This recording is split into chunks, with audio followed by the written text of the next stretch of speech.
नमस्कार साथियों, जानवी ITI के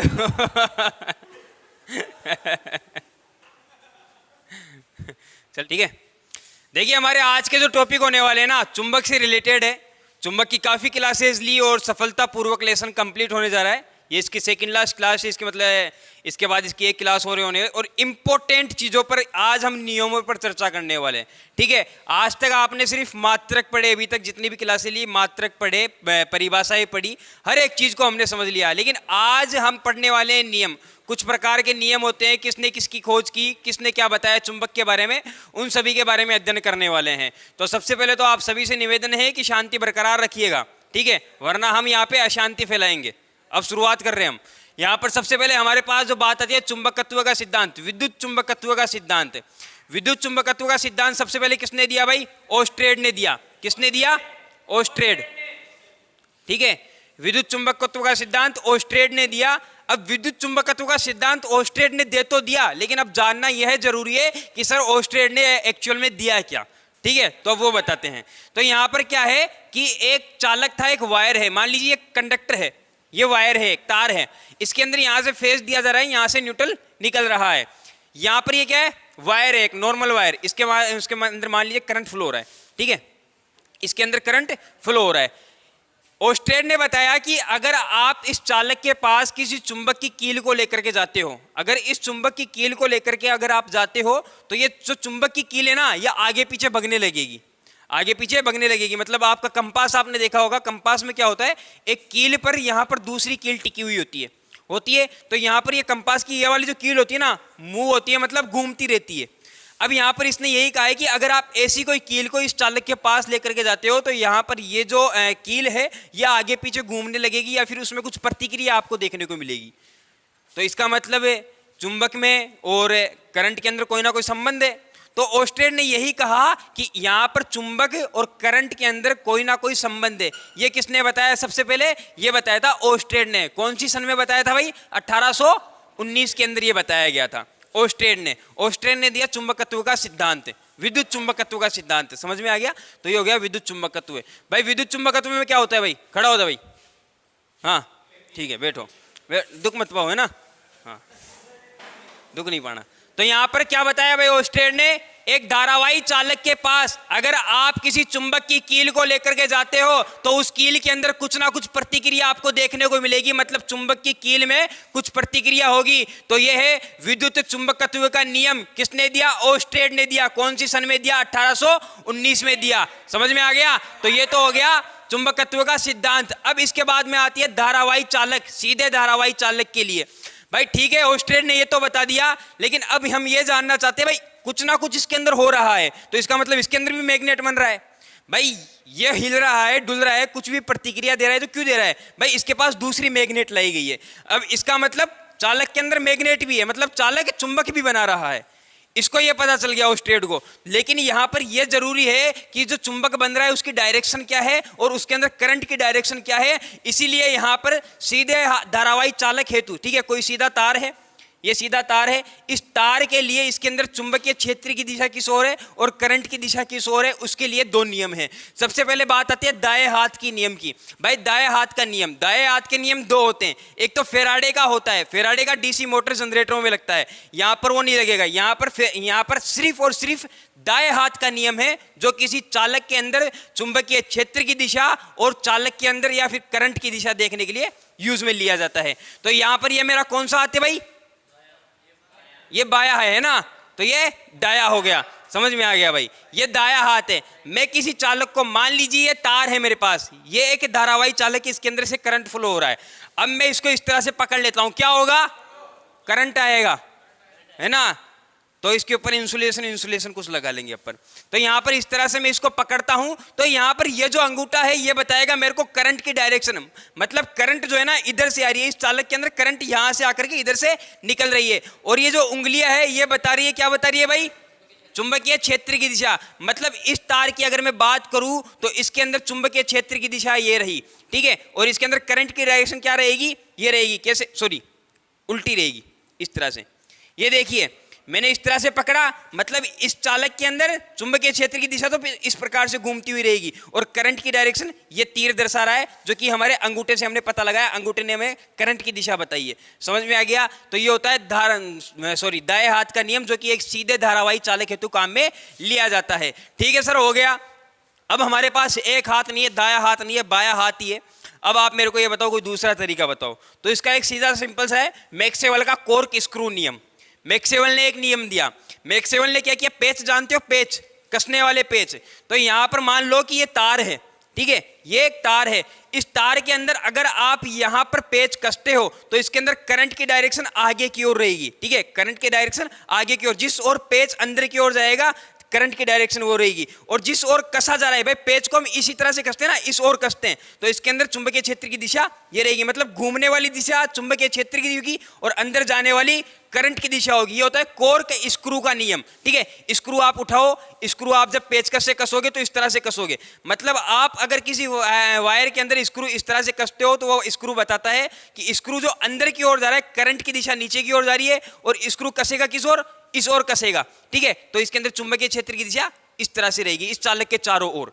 समझ में आ गई? तो ये तो हो गई भाई इसके मैक्सवेल का नियम हो गया, दाएं हाथ का नियम हो गया। लेकिन कभी कभी क्या होता है कि हमें यह नहीं दिया जाता कि करंट किधर जा रही है और किधर जा रही है। कभी कभी हो जाता है ऐसा चिन्ह दे दिया जाता है, या फिर एक ऐसा माइनस का चिन्ह दे दिया जाता है।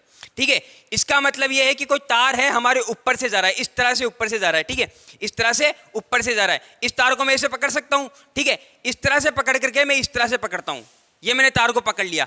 अब इसके अंदर अगर आप करंट की डायरेक्शन देखो तो करंट की डायरेक्शन मेरी ओर आ रही है, करंट की डायरेक्शन मेरी ओर आ रही है, और ये उंगलियां क्या बता रही है, चुंबकीय क्षेत्र की दिशा बता रही है। तो यहां पर ये जो करंट की डायरेक्शन मेरी ओर आ रही है, अंगूठा जो दर्शा रहा है, यहां पर इसके कहने का मतलब यही है, माइनस के चिन्ह का और डॉट का मतलब यही है कि करंट की दिशा आपकी ओर आ रही है, करंट आपकी ओर आ रही है। माइनस का और डॉट का मतलब यही है। एग्जाम में क्वेश्चन आ सकता है कि माइनस का मतलब क्या है, इसका मतलब है करंट हमारी ओर आ रही है। ठीक है, करंट हमारी ओर आ रही है। अब इसी प्रकार अगर प्लस का या फिर इनटू का चिन्ह दे दिया जाए, गुणा का चिन्ह दे दिया जाए, तो फिर इसका मतलब है करंट हमसे दूर जा रही है, करंट हमसे दूर जा रही है। तो इसको ध्यान रखिएगा। ठीक है, तो ये तो हो गई दाएं हाथ के नियम में। यहां पर ये याद रखिएगा, इसका मतलब है पास आना, मतलब हमारी ओर आ रही है। इसका मतलब है दूर जाना, मतलब हमसे दूर जा रही है करंट। अब इसके बाद बात आती है सोलेनाइड के लिए। भाई सीधे वायर की हमने बात कर ली। ठीक है, सीधे वायर में सिंपल है कि आपने बता दिया ठीक चल रहा है, ये बता दिया, सीधे वायर को हमने हाथ में ले लिया, करंट की डायरेक्शन हमें पता चल गई, चुंबकीय क्षेत्र की दिशा हमें पता चल गई। लेकिन आप तो हमें यह बताओ कि हमने इसी तार को एक सोलेनाइड का रूप दे दिया, मतलब कॉइल का रूप दे दिया। अब इसके अंदर बताओ कि करंट की डायरेक्शन तो क्या होगी और इसके अंदर चुंबकीय क्षेत्र की डायरेक्शन क्या होगी। तो इसके लिए भी दो नियम है। यहां पर जो पहला नियम है वो है हेलेक्स का नियम। हेलेक्स का नियम कहता है कि उसी प्रकार, कोई अंतर नहीं है, हेलेक्स का नियम कहता है कि सोलेनाइड को इस प्रकार से पकड़िए, दाएं हाथ से कुछ इस प्रकार से पकड़िए कि अंगूठा जो है इसके एन पोल को दर्शाए। ठीक है, अंगूठा जो है इसके एन पोल को दर्शाए, और इसके अंदर करंट की डायरेक्शन, मतलब करंट यहां से शुरू होगी ना। ठीक है, ये करंट यहां से शुरू हो जाएगी, ये करंट आई और ये फिर नीचे चली गई, ये आई। ठीक है, ये करंट की डायरेक्शन बता रहा है, मतलब करंट की डायरेक्शन को उंगलियां बताएगी। इसमें थोड़ा उल्टा हो जाता है।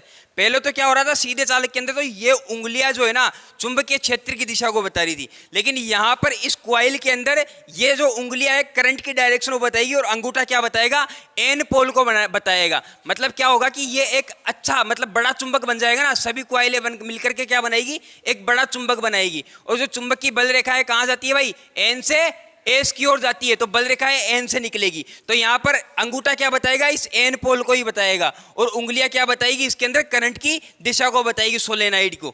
समझ में आ गया? आया समझ में? कोई प्रॉब्लम? ठीक है, ये तो हो गया हमारे पास हेलेक्स का नियम। हेलेक्स के नियम में क्या होगा भाई, हेलेक्स के नियम में अंगूठा बताएगा एन पोल को और उंगलियां बताएगी करंट की डायरेक्शन को। इस प्रकार आता है सीरे का नियम। अब आपने इस कॉइल को इस तरह से देखा है, ठीक है, इस कॉइल को आपने आगे से देखा है, मतलब कॉइल अभी इस तरह से पड़ी है। अगर मैं इस कॉइल को इस तरह से कर दूं तो फिर आप कैसे पता लगाओगे इसके अंदर चुंबकीय क्षेत्र की दिशा किस प्रकार से है, या करंट की दिशा किस प्रकार से है? ठीक है, पोल की दिशा, ऐसे नहीं, अभी तो ये आपको जो सोलेनाइड है इस प्रकार से पड़ा है, मान लो कि ये जो आपकी कॉइल है अभी इस तरह से पड़ी है, ये पड़ी है आपकी कॉइल पड़ी है, लेकिन अगर मैं इस कॉइल को बिल्कुल इस तरह से सीधी कर दूं और अब आपको इसको देख करके ये पता लगाना हो कि ये पोल है, किस प्रकार का पोल है, क्लॉकवाइज और एंटी क्लॉकवाइज, ठीक है। अगर हमारे पास यहां पर इसके अंदर करंट की डायरेक्शन घड़ी की दिशा में है, ठीक है, तो एन पोल, और अगर घड़ी की विपरीत दिशा में तो गलत है, गलत है। अगर घड़ी की दिशा में है तो एस पोल, अगर घड़ी की दिशा में है तो एस पोल, और घड़ी के विपरीत दिशा में है तो एन पोल। हाँ ठीक है, बात समझ में आ गई। अगर घड़ी की डायरेक्शन के अंदर आपके इसके अंदर करंट फ्लो हो रहा है, भाई आप इस कॉइल को जब इस तरह से सीधा करोगे तो इस तरह से आपको तार ही तार नजर आएंगे। अब इस तार के अंदर अगर करंट की डायरेक्शन ये है हमारी घड़ी की दिशा में, मतलब करंट हमारी अंगूठे को देखिए, ये करंट की डायरेक्शन है। अब ये अगर करंट की डायरेक्शन है तो इसके अंदर इसका मतलब घड़ी की दिशा में घूम रही है करंट, और ये हमारा कौन सा पोल हो जाएगा, फिर एस पोल हो जाएगा, ठीक है। और अगर करंट की डायरेक्शन घड़ी की विपरीत दिशा में, इस कॉइल के अंदर घड़ी की विपरीत दिशा में, तो फिर ये कौन सा पोल हो जाएगा, एन पोल हो जाएगा। बात समझ में आ गई। तो ये हो गया हमारे पास सिरों को मतलब पोलों को पहचानना करंट की डायरेक्शन देख करके। ये नियम किसका है भाई, सिरे का नियम है। जो आप कॉइल को इस तरह से करके देखते हो और करंट की डायरेक्शन से पता लगाते हो, यह है सिरे का नियम। बात समझ में आ गई, यह है सिरे का नियम। एक चीज और सुनिएगा, यहां पर मान लो कि दो तार बराबर में है, ठीक है, दो तार समांतर में चल रहे और दोनों के अंदर अगर मान लीजिए चुंबकीय क्षेत्र की डायरेक्शन सेम है, इस तरह से चुंबकीय क्षेत्र की डायरेक्शन है, ठीक है, सेम डायरेक्शन है, ये भी सेम है, तो इन दोनों का चुंबकीय क्षेत्र क्या हो जाएगा भाई, जुड़ने वाला होगा। इन दोनों का चुंबकीय क्षेत्र जुड़ने वाला होगा, मतलब ये तो इसको अपनी ओर खींचेगा और ये इसको अपनी ओर खींचेगा, मतलब तार एक दूसरे को आकर्षित करेंगे। इसीलिए क्या होता है कि कभी कभी जो शॉर्ट सर्किट होता है ना, दोनों वायर चिपक जाते हैं। उसका कारण यही होता है कि दोनों का जो चुंबकीय क्षेत्र है एक दूसरे को अट्रैक्शन करता है और अट्रैक्ट करके एक दूसरे को बिल्कुल चिपका देता है।